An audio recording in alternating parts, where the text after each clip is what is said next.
원래 우리는 10분 동안 가만히 앉아 있는 능력을 잃어버릴 운명이 아니었습니다. 하지만 지금 대부분의 사람들은 무언가를 보지 않고는 밥을 먹지 못하고 핸드폰을 확인하지 않고는 일을 하지 못하며 자극 없이는 쉬지 못하고 심지어 주의를 분산시키지 않고는 생각조차 하지 못합니다. 그리고 정말 무서운 점은 이것이 더 이상 극단적으로 느껴지지 않는다는 것입니다. 그저 아주 정상적으로 느껴질 뿐이지요. 만약 여러분의 집중력이 완전히 망가진 것 같고 동기가 무작위로 사라진다면 말입니다. 그리고 뇌는 어떻게든 2시간 내내 화면을 스크롤할 에너지가 있으면서도 아주 간단한 일조차 정신적으로 버겁게 느껴진다면 이 영상은 아마도 여러분에 대한 이야기일 것입니다. 바로 도파민 과부하입니다. 여러분의 뇌는 쇼폼 콘텐츠와 알림, 그리고 정크푸드와 끝없는 엔터테인먼트, 또 빠르고 새로운 자극과 끊임없는 디지털 환경으로부터 쉬지 않고 도파민을 기대하도록 서서히 훈련되어 왔습니다. 이것은 우리의 평범한 일상이 느껴지는 방식을 완전히 바꿔놓습니다. 일이 지루하게 느껴집니다. 책 읽는 것은 너무 느리게 느껴집니다. 침묵은 불편하게 다가옵니다. 뇌가 더 이상 자극이 없는 상태를 어떻게 받아들여야 할지 모르기 때문에 심지어 휴식조차 더 이상 편안한 휴식으로 느껴지지 않습니다. 이 영상은 텅 빈 방에 3일 동안 가만히 앉아있는 수도승 같은 극단적인 도파민 디톡스에 대한 것이 아닙니다. 어차피 대부분의 사람들은 24시간 안에 실패하고 마니까요. 이것은 도파민이 실제로 여러분의 뇌에 어떤 영향을 미치는지, 또 왜 현대사회의 습관들이 은밀하게 여러분의 집중력과 동기를 재배선하고 있는지, 그리고 사회에서 단절되지 않고도 30일 만에 뇌를 리셋하는 방법에 대해 이해하는 과정입니다.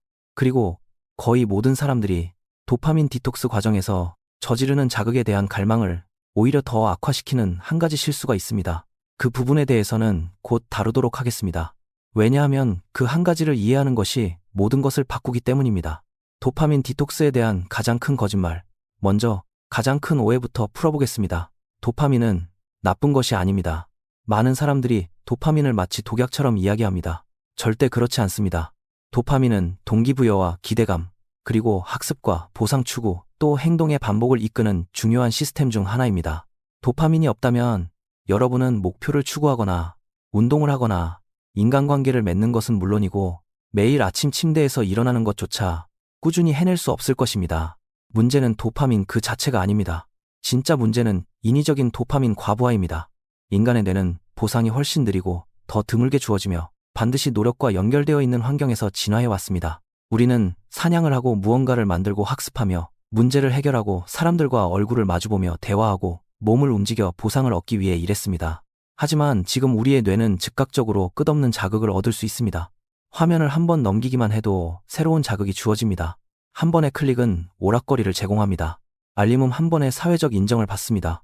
영상 하나가 강력한 감정적 자극을 줍니다. 앱 하나가 무한한 예측 불가능성을 선사합니다. 그리고 인간의 뇌는 이러한 예측 불가능성을 너무나도 사랑합니다. 사람들은 소셜미디어가 재미있기 때문에 중독성이 있다고 생각합니다. 그것은 단지 일부분일 뿐입니다. 진짜 우리를 추참하는 것은 바로 가변적 보상입니다. 우리의 뇌는 언제 다음으로 흥미로운 것이 나타날지 전혀 알지 못하기 때문에 계속해서 확인하게 됩니다. 이것은 기본적으로 여러분의 주머니 속에 있는 슬롯머신과 같습니다. 그리고 이것이 충분히 반복되고 나면 평범한 일상은 심리적 대비를 잃기 시작합니다. 이 부분이 바로 아무도 제대로 설명해주지 않는 지점입니다. 왜 지금 모든 것이 지루하게 느껴지는가? 딸기를 먹는다고 생각해 보십시오.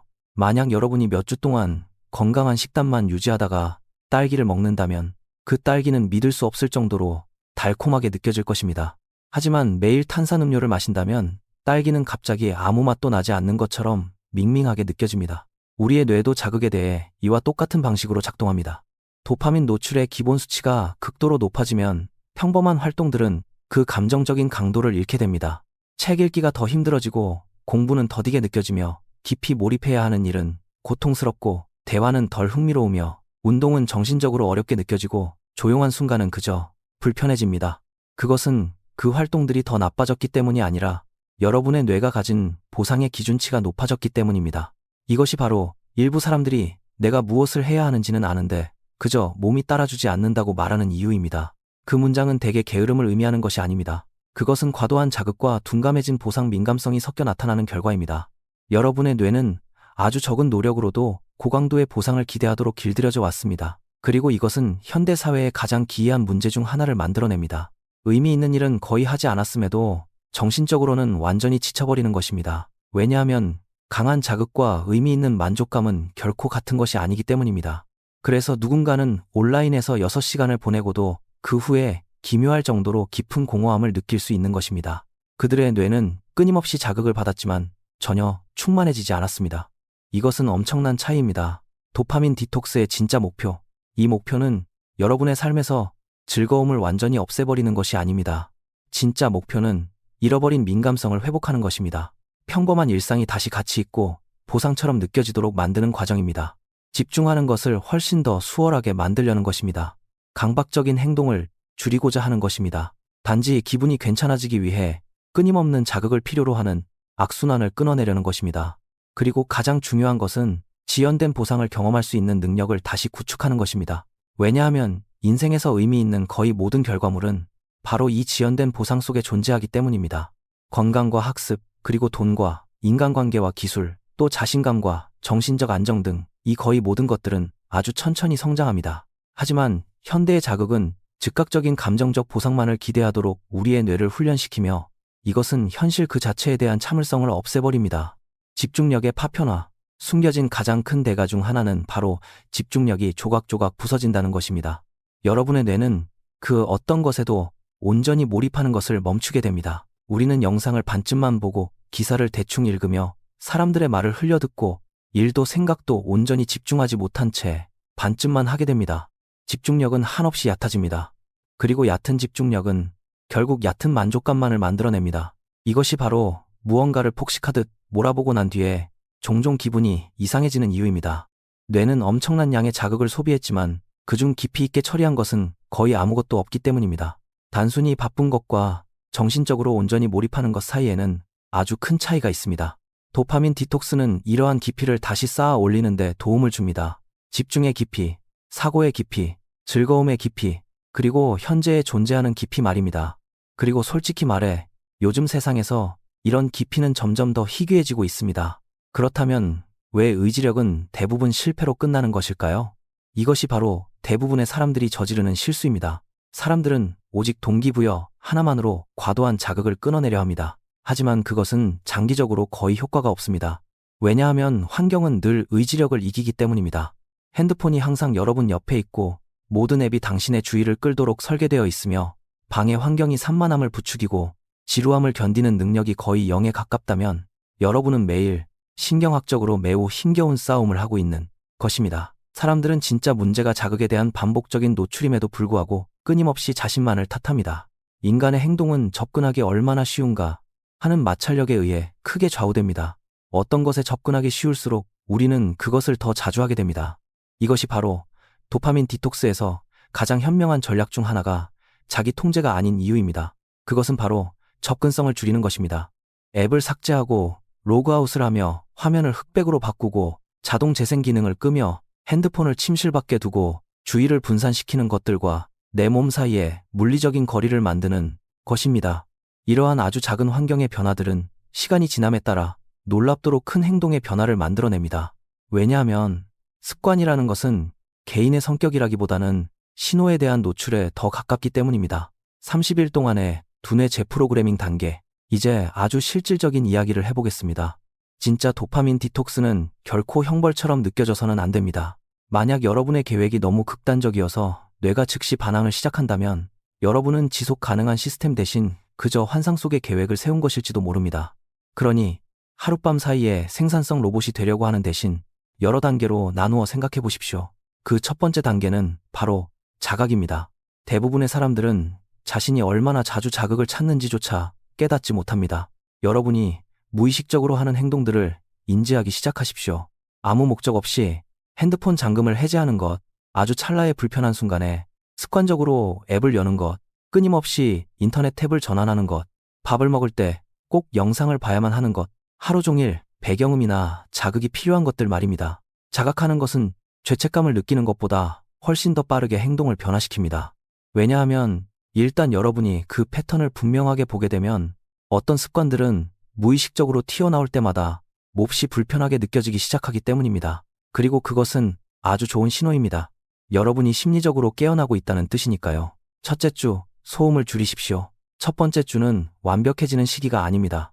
즐거움을 완전히 없애는 것이 아니라 과도하게 솟구치는 도파민을 줄이고 뇌의 과부하를 덜어내는 과정입니다. 많은 사람들이 바로 여기서 실패합니다. 왜냐하면 그들은 최고조의 자극 상태에서 순식간에 자극이 완전히 없는 영의 상태로 넘어가려 하기 때문입니다. 우리의 뇌는 갑작스러운 극단적인 변화를 아주 싫어합니다.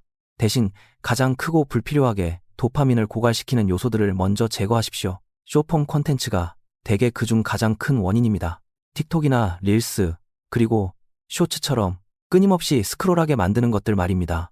이러한 플랫폼들은 그 어떤 것보다도 강하게 주의력을 빠르게 전환하도록 우리의 뇌를 훈련시킵니다. 각각의 영상이 불과 15초밖에 되지 않더라도 여러분의 뇌는 끊임없이 새로운 변화를 처리하고 있는 것입니다.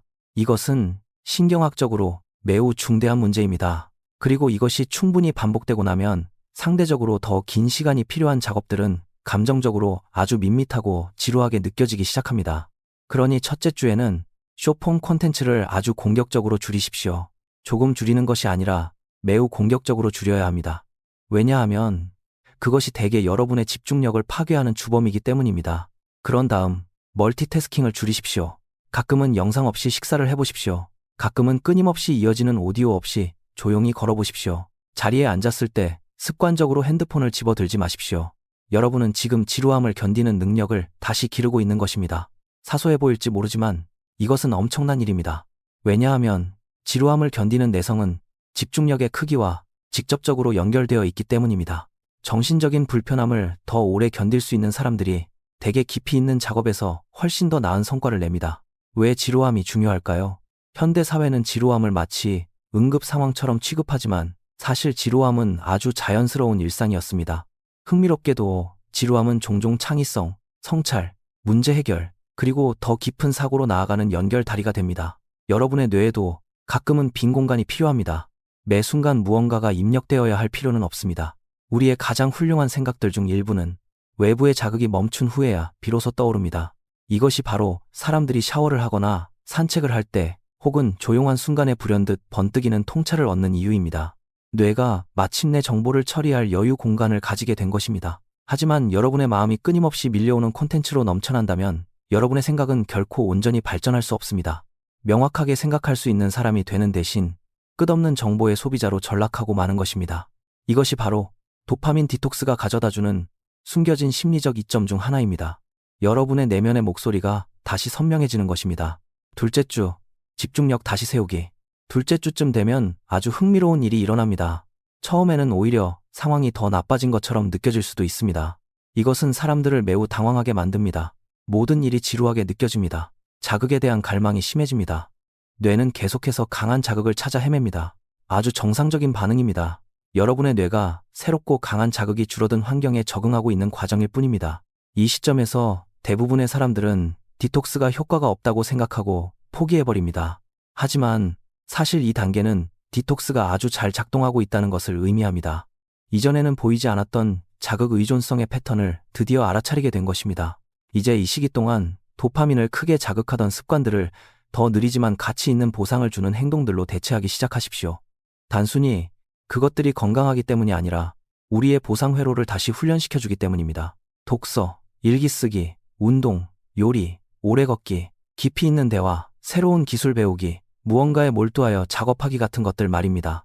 처음에는 이러한 활동들이 별로 흥미롭지 않게 느껴질 수 있지만 시간이 지남에 따라 감정적인 풍요로움을 되찾게 될 것입니다. 이것이 바로 사람들이 말하는 뇌의 재배성 과정입니다. 마법이 아니라 신경의 적응 과정입니다. 하나의 중독을 다른 중독으로 대체하는 실수, 이 부분은 매우 중요합니다. 많은 사람들이 소셜미디어를 끊고 나서 무의식적으로 그것을 다른 형태의 과도한 자극으로 대체합니다.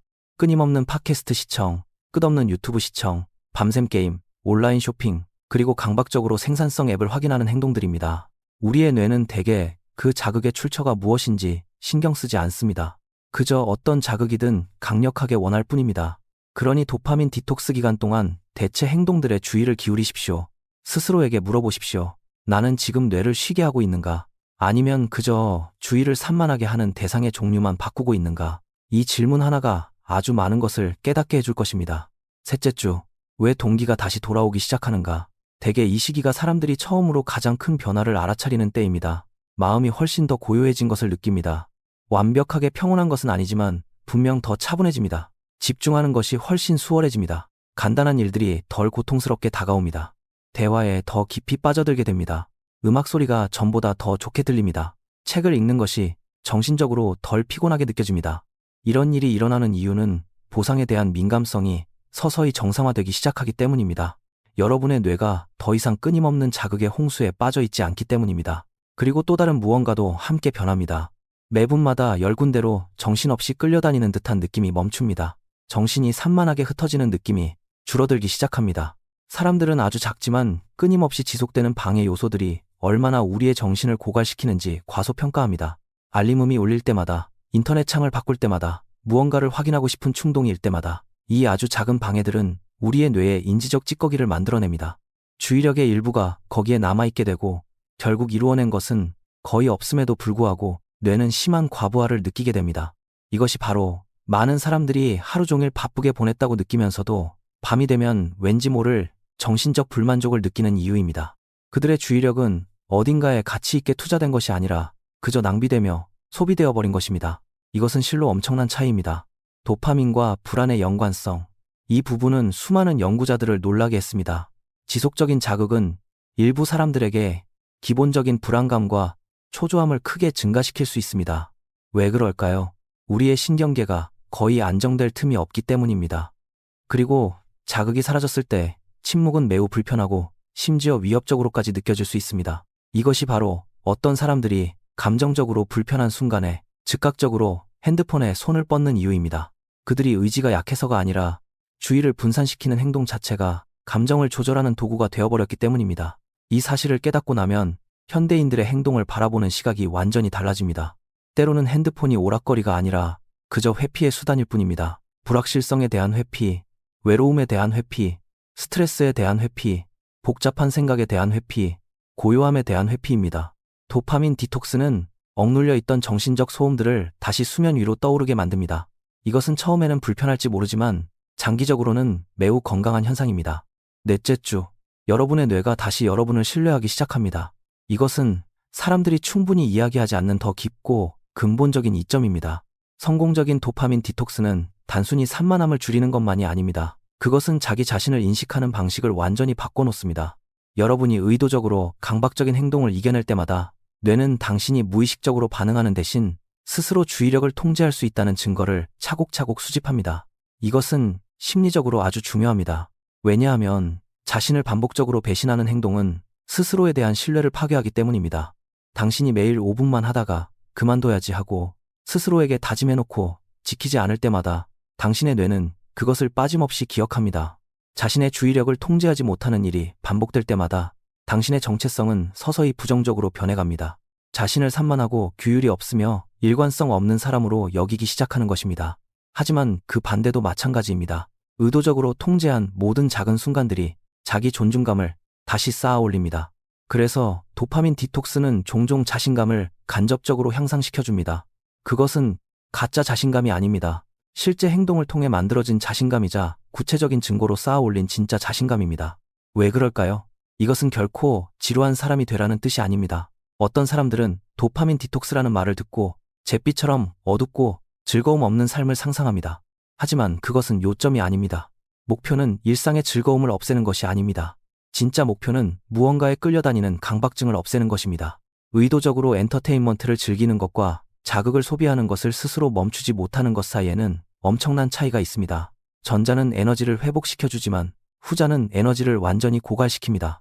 건강한 뇌는 자극에 끊임없이 의존하지 않으면서도 그것을 충분히 즐길 수 있어야 합니다. 그리고 솔직히 말해 제대로 된 도파민 리셋 과정을 거치고 나면 뇌가 민감성을 되찾기 때문에 재미있는 콘텐츠들이 전보다 훨씬 더 즐겁게 느껴집니다. 아주 단순한 경험들도 다시 풍요롭게 다가옵니다. 장기적인 성공을 위한 가장 중요한 규칙, 이것을 단순히 일시적인 디톡스로만 생각하지 마십시오. 일상생활의 기본적인 틀을 디자인한다고 생각하십시오. 왜냐하면 30일 동안 뇌를 리셋하고 나서 다시 매일 12시간씩 과도한 자극을 받는 상태로 돌아간다면 여러분의 뇌는 서서히 과거의 패턴으로 돌아갈 것이기 때문입니다. 그 대신 영구적인 시스템을 구축하십시오. 숏폼 앱들을 영구적으로 삭제해둔 채 살아가는 것도 좋습니다. 아침 시간에는 아예 스크린을 보지 않는 규칙을 만들 수도 있습니다. 침대에는 절대 핸드폰을 가지고 가지 않을 수도 있습니다. 의도적으로 지루함을 느끼는 시간을 일정표에 넣을 수도 있습니다. 하루에 1시간씩은 디지털 자극 없이 보내는 시간을 가질 수도 있습니다. 여기서 구체적인 시스템의 종류는 일관성만큼 중요하지 않습니다. 여러분이 속한 환경은 매일같이 여러분의 집중력을 훈련시키거나 아니면 산만함을 훈련시킵니다. 사람들이 전혀 예상하지 못하는 기묘한 이점, 하나의 예상치 못한 이점은 바로 시간에 대한 인식이 바뀐다는 것입니다. 빠르고 강렬한 도파민의 굴레에 갇혀 있을 때는 몇 주일이 순식간에 지나가 버린 것처럼 느껴집니다. 끊임없는 자극은 기억의 형성을 압축시켜버립니다. 왜냐하면 여러분의 뇌가 경험을 깊이 있게 저장하는 과정을 멈추기 때문입니다. 하지만 여러분의 주의력이 좀 더 의도적인 방향으로 흐르게 되면 삶은 다시 천천히 그리고 충만하게 흘러가는 것처럼 느껴지기 시작합니다. 사람들은 일상의 세세한 부분들을 더 잘 알아차리게 됩니다. 매 순간이 더욱 현실감 있게 다가옵니다. 대화를 나눌 때 지금 이 순간에 온전히 머물러 있다는 느낌을 받습니다. 이것은 직접 경험해보기 전에는 말로 설명하기가 참 어렵습니다. 하지만 이것이 바로 성공적인 도파민 디톡스 이후 많은 사람들이 예전의 나쁜 습관으로 완전히 돌아가고 싶어 하지 않는 가장 강력한 이유 중 하나입니다. 원래 습관으로 되돌아갔을 때는 어떻게 해야 할까? 맞습니다. 여러분은 아마도 때때로 실패하고 무너질 것입니다. 그것은 아주 자연스러운 일입니다. 하루 정도 계획을 망친 것은 큰 문제가 아닙니다. 진짜 문제는 그저 하루 실패했을 뿐인데 그것을 영원한 악순환으로 만들어버리는 태도입니다. 대부분의 사람들은 행동으로 실패하기 전에 감정적으로 먼저 무너집니다. 이미 실패했으니 다 끝났다고 생각하며 모든 것을 완전히 포기해버립니다. 그러지 말고 여러분의 실패를 하나의 데이터처럼 다루십시오. 스스로에게 물어보십시오. 무엇이 방아쇠를 당겼는가? 어떤 환경이 원인이었는가? 나는 어떤 감정을 피하고 싶었는가? 혹시 너무 피곤하거나 스트레스를 받았거나 외롭거나 너무 벅찼던 것은 아닌가? 호기심을 가지는 것은 수치심을 느끼는 것보다 훨씬 더 좋은 결과를 가져옵니다. 왜냐하면 수치심은 종종 현실에서 도피하려는 행동을 부추기기 때문입니다. 진정한 변화, 진짜 도파민 디톡스 이후의 가장 큰 변화는 생산성의 향상이 아니라 바로 통제력을 되찾는 것입니다. 끊임없이 일어나는 충동에 이리저리 끌려다니는 느낌을 더 이상 받지 않게 됩니다. 그저 기분이 괜찮아지기 위해 멈추지 않는 자극을 필요로 하던 악순환도 끊어집니다. 스스로 원할 때 집중할 수 있는 능력을 되찾게 됩니다. 소박하고 단순한 것들을 훨씬 더 즐기게 됩니다. 마음속의 혼란도 훨씬 줄어듭니다. 그리고 솔직히 말해서 끊임없이 주의력을 빼앗도록 설계된 이 세상에서 그것은 엄청나게 유리한 무기가 됩니다. 사람들은 이제 가장 희귀한 능력이 지능이라고 생각합니다. 그렇지 않습니다. 무언가에 지속적으로 집중할 수 있는 능력은 점점 더 희귀해지고 있으며 이를 조심스럽게 지켜낸 사람들은 아마도 앞으로 10년 동안 정신적으로나 감정적으로나 재정적으로 그리고 창의적인 면에서 엄청난 이점을 가지게 될 것입니다. 왜냐하면 집중력은 행동을 통제하고 그 행동이 결국 삶을 형성하기 때문입니다. 그러니 만약 여러분이 정신적으로 몹시 산만하고 끊임없이 주의가 흩어지며 감정적으로 과도하게 자극을 받거나 정작 자신에게 중요한 일에는 전혀 집중하지 못하고 있다고 느끼셨다면 아마도 여러분의 뇌가 고장난 것이 아니라 그저 과부하에 걸려 있었던 것일지도 모릅니다. 그리고 정말 다행인 것은 인간의 뇌는 적응한다 자실입니다. 과도한 자극이 여러분의 습관을 바꾸도록 허락했던 그 신경 가소성이 이제는 여러분이 집중력과 평온함 그리고 동기와 주의력을 다시 쌓아 올릴 수 있도록 도와줄 것입니다. 하룻밤 사이에는 불가능하지만 서서히 이루어질 것입니다. 만약 여러분이 뇌에 지속적으로 공급하던 것을 지금부터 바꾸기 시작한다면 30일 후 여러분의 뇌는 오늘과는 완전히 다른 느낌을 받게 될 것입니다. 그리고 진심으로 이 영상이 유용하고 가치 있다고 느끼셨다면 좋아요를 누르시고 심플 웨이즈 오브 라이프 채널을 구독해 주시기 바랍니다.